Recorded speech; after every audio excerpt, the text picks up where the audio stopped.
Go, go, go. Here he comes. Oh no. He's like stuck in between. Man, these guys are a royal pain in the butt. He's gonna kill me too. That's how this is gonna end. I'm gonna die in the void and lose everything. That's how this adventure is going. Oh my goodness. Make sure that... Oh! Oh! We got a heart attack. Go! Okay. Okay. Ouch.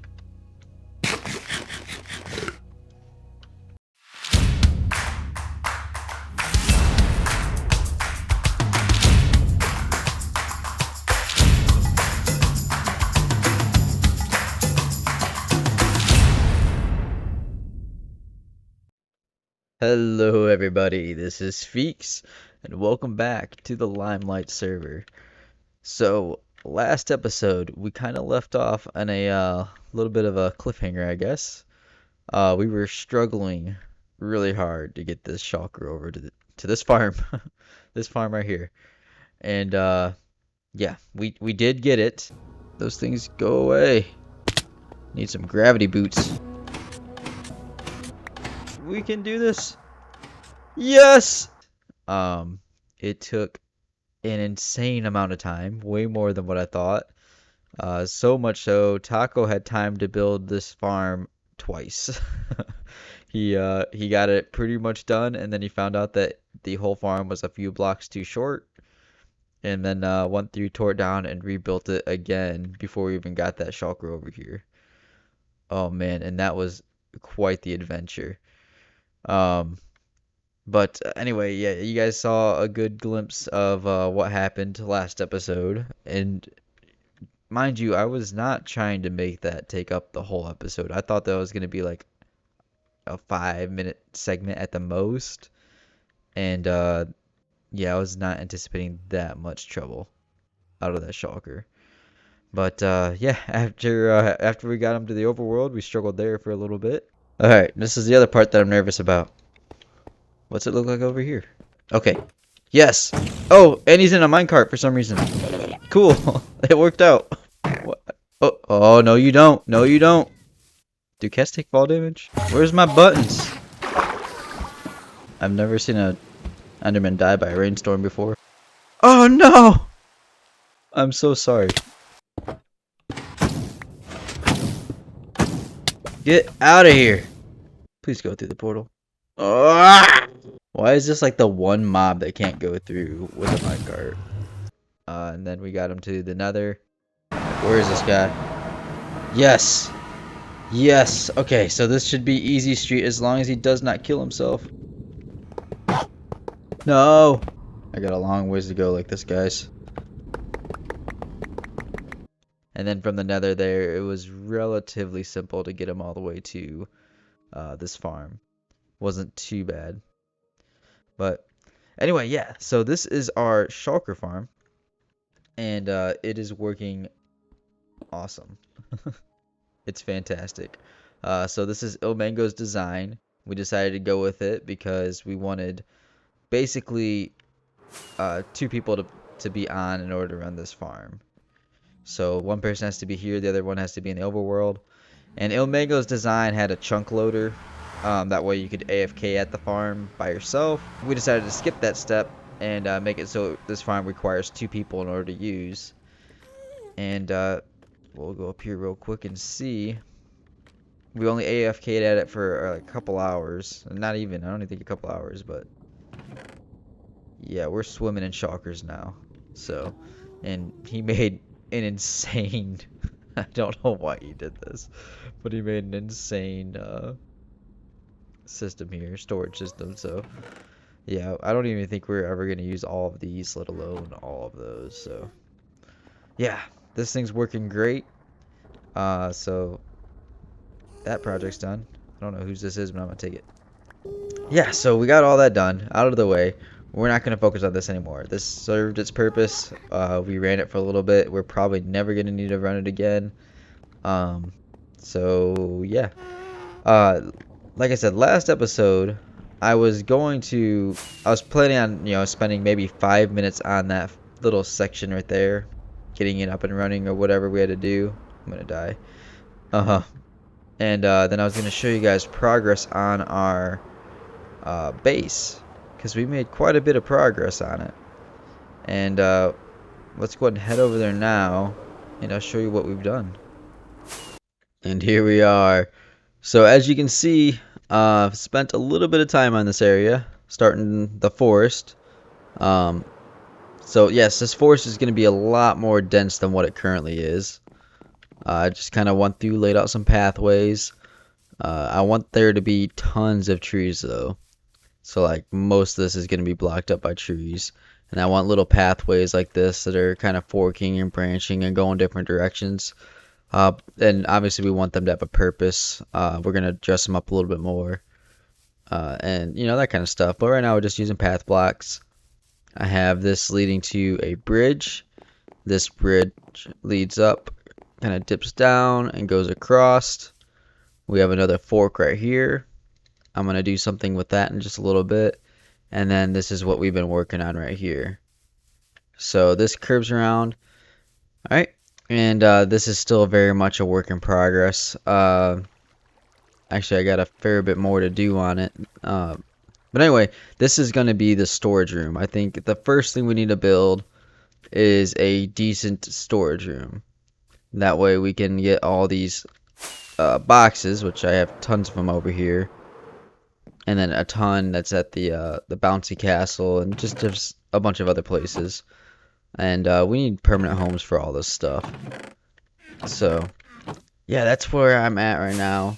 I'm still working on getting the trees up. I went through and put lights in all the trees as well because they're really, really dark.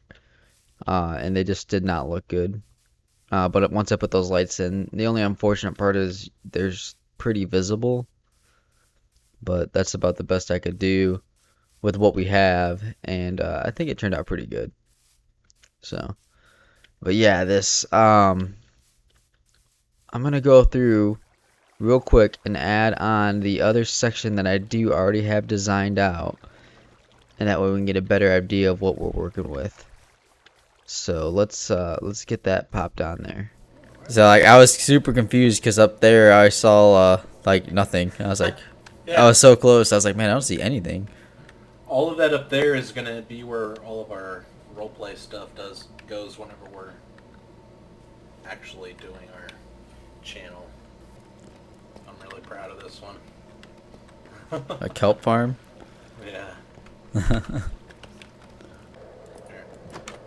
Oh, my inventory is full. Hold on, I got. So whose design is this? Voltrox. Voltrox.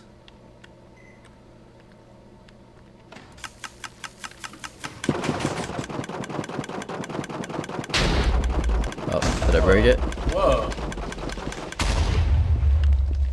What happened? I broke it in one fell swoop.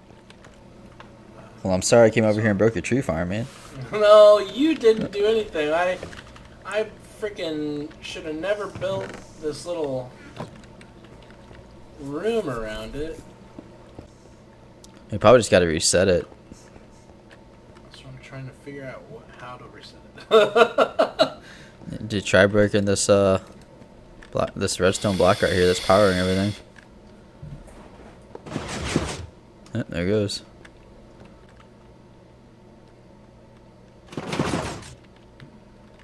Okay, there you go. There you go. You got everything to extend. Yeah, never say never on that though. Right. They'll show up right when you go to AFK, and then you'll have a creeper that comes in and blows it up. Here's, by the way. Yep. I was in the middle of making a bunch of TNT. All right. Well, phew. Crisis averted. How long have you used it? Oh, I just built it, like just finished it, tested it once for like I don't know, 15, 20 seconds, maybe a minute, and then I was like, oh hey, you want to check it out? I stopped it and started building this little room over here. Yeah, I wish there was something that you could put on blocks to make them immovable. Because there's not very many immovable blocks in the game. No, there's not. Alright, guys, and we're back. So yeah, shortly after wrapping that up, Indy invited us over to their base. And never been over there before. And he was really excited about that tree farm. And I got to use it one time before I messed it up. But we got it working again. So anyway, I got this kind of a fair bit further along. I like the way it's going. This is kind of the aesthetic that I was going for. Still needs a little bit more detail, but I think it's coming along pretty well. So yeah, the idea is we're going to have this pathway go up a little bit further, and I don't know what we're going to do with this little river type thing. Maybe we'll recess it a little bit into the ground, but I want to make a little bridge over top of it, and then we'll have the entrance somewhere along here, and this kind of goes in. So pretty bare bones. There's nothing in here. This isn't going to be the storage section. I'm not exactly sure what I'm going to do with this spot. I don't know, because it's a big empty room. But I kind of want to step down and then kind of have like a semi-circle or half circle or something. I don't know. And then that would be the storage area, and I want to be able to like overlook it. So imagine we go through here, there'd be like a little balcony, and then there's going to be a giant like half circle shape or something, and that's going to be like the storage area. So, and I'm not entirely sure how I'm doing that yet. I'm not sure if I'm just going to do chest and make it simple with, you know, labels, or if I'm going to do like a shulker sorting system or a combination of the two or what. But yeah, we'll continue on a little bit further with this. I got to do something with this side. This side's pretty plain. So I'm thinking about adding some type of balcony or something to that, so we can quickly fly in if need be. But yeah, that's it so far. Now I have one more little section that we're gonna go to. We're gonna go to our little industrial area, I guess, that Taco, Fire, and I are all working on. And I want to start working on like a villager trading hall type thing, so we can get some better materials a little quicker. Because right now, I have a few villagers, but man, it's pretty rough just trading with them. I want to get a big, massive thing to help restock our shop and get items a little easier. So I'm gonna show you what I have planned for that. We're not gonna get it done.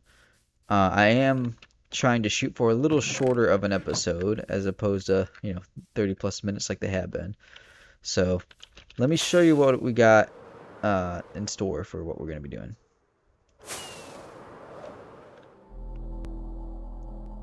Alright, so here we are at my creative world, and I just wanted to quickly show you guys what I kind of had in mind for a villager trading hall to a degree. So keep in mind, this is overly complicated. I'm still not 100% sure if this is what I want to go with, but let me explain it real quick. So the idea is we're gonna have a villager breeder, just like you normally would, and that's gonna transport these villagers here. And you see, as each one goes to its designated little pod, this will go to the next open one. All right. So this guy's here. I have the block that they're gonna interact with, so the composter or whatever it's going to be is down here, and they can reset their trades and everything that way, even through the minecart. Eventually he'll, become whatever's underneath there. I can't remember. And the reason why I went with this is zombies can't get to him, but you can still trade because the top half of their head's sticking out. So I can still trade with them once he becomes a, whatever villager he's going to be. And then this whole setup basically, goes down a chain, and I can make this however long I want. So let's go through and fill it up. So we'll spawn in a couple more villagers. So, and you can see it just kind of goes down the chain until each pod's full.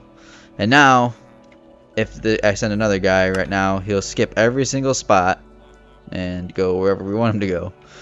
He went to Disneyland, guys. So, See, this guy became somebody.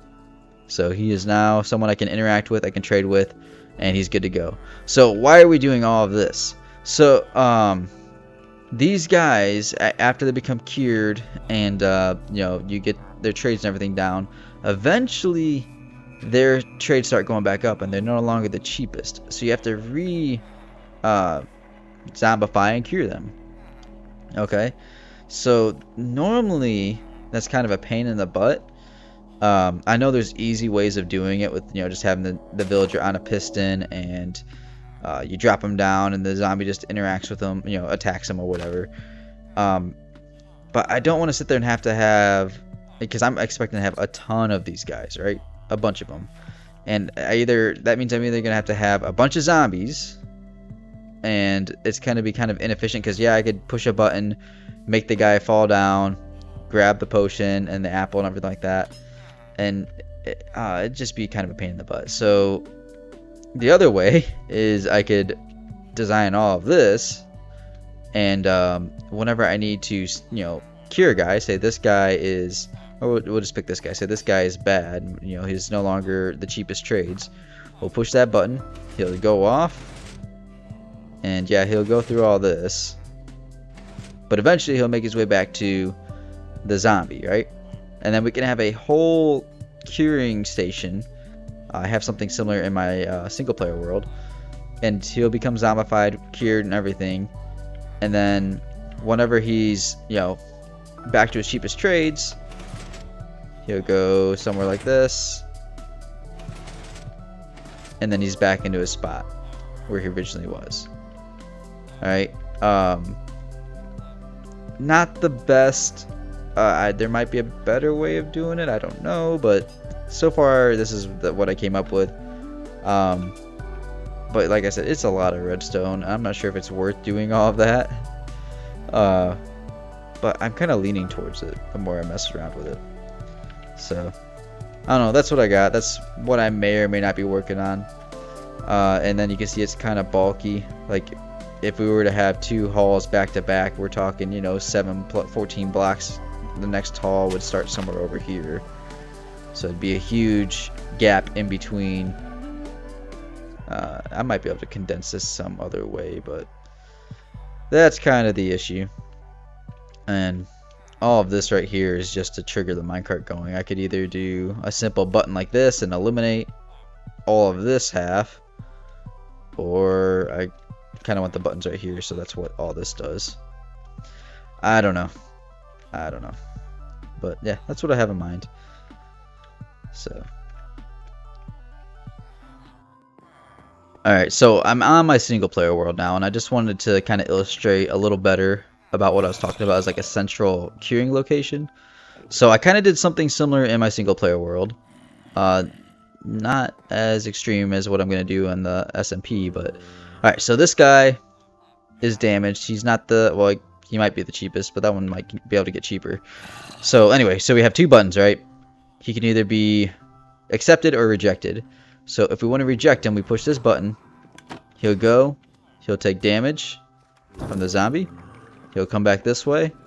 He'll automatically be applied a potion of weakness. An apple will dispense, and we can cure him.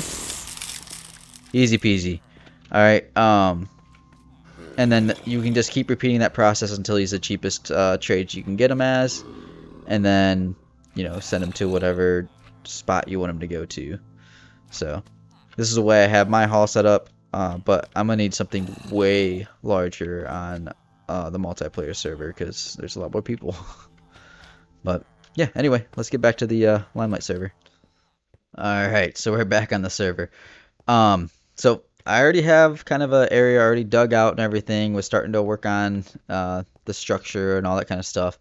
And this was my original thought. I wanted the halls to be relatively close to each other, and I wanted to have basically each type of villager down a hall, and we're gonna have, I don't know, maybe 20 plus per section. So it would have like 20 masons. Ooh, whoopsies. 20 masons would have 20 farmers and so on, armorers and whatever, and maybe even more. I don't know how many would have ultimately, but would have a ton of them. And my original thought was we're going to have a zombie kind of in between these two. So that's why the 3 would have the villager standing on top of whatever it is he needs. Then we'll have or above or whatever, have a piston go down, the zombie be in the middle, and then we could quickly cure him. The problem with that, though, is like I said, there'd just be a ton of zombies here constantly growling and stuff like that. And I'm not sure that I like that. So my thought is we'll have maybe, and I know it's going to be a lot, longer, but maybe we have that rail system in place, and then at the very end we'll have the curing chamber. I don't know. So I'm still not 100% sold on which way I'm going to go. I could either go with the simplistic one that just requires me to capture more zombies, or the rail system. I don't know. But anyway, I'm going to work on that in between this and the next episode, because like I said, I don't want this one to run too long. So hopefully we have a good-looking trading hall by the time we see each other again. So anyway, guys, I hope you enjoyed this episode. Hopefully it being shorter, isn't that big of a bummer. I'm not sure. But I will catch you guys again next time. Take care.